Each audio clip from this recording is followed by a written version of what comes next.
পাতা দিচ্ছি। একেবারে কোথায় চা খাচ্ছি সেটা একটু সেই জায়গাটা দেখুন এবং চা খাওয়াটা দেখুন কোথায় খাচ্ছি আমরা। তো সবাইকে অসংখ্য ধন্যবাদ। আমার সাথে রয়েছে আজকে চা স্পেশালিস্ট, মার্কেটটা বন্ধ, রয়েছে আমাদের আরেকজন। কালকে সন্ধ্যার সময় নিয়ে এবং জায়গাটা দেখুন অস্থির, এই জায়গাটা। কাঁচা জ্বালাই তো শুকাতে শুকাতে একটু লেট হবে। আর জায়গাটার চা হচ্ছে অসাধারণ, যেহেতু আমি চা খাচ্ছি। দেখুন জায়গার ভিউটা এবং চার ভিতরে রয়েছে কি দেখুন, চা ফুল এবং চা পাতা, ফুল এবং চা পাতা দিয়ে এই রকমের লাইভলি যারা চা খেয়েছেন তারা বলতে পারবেন আসলে কত টেস্ট।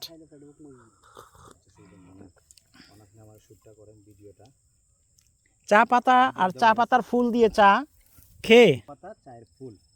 আর এখন আমি যেখানে চা খাচ্ছি সেটা চা বাগানে আমি চা এখনো এই ফিলটা আসলে বলে বোঝানো সম্ভব না। ক্যামেরাটা একটু সোজা করেন ভাই, আমি আপনাদেরকে দেখাই। এই সম্পূর্ণ চা বাগান, এখানে বসে আমি আজকে চা খাচ্ছি ফিলটা নেওয়ার জন্য। আসলে ফিলটা অসাধারণ, চা বাগানে বসে চা খাওয়ার মজাটাই আলাদা। সত্যি মাশাআল্লাহ। আমি দেখাই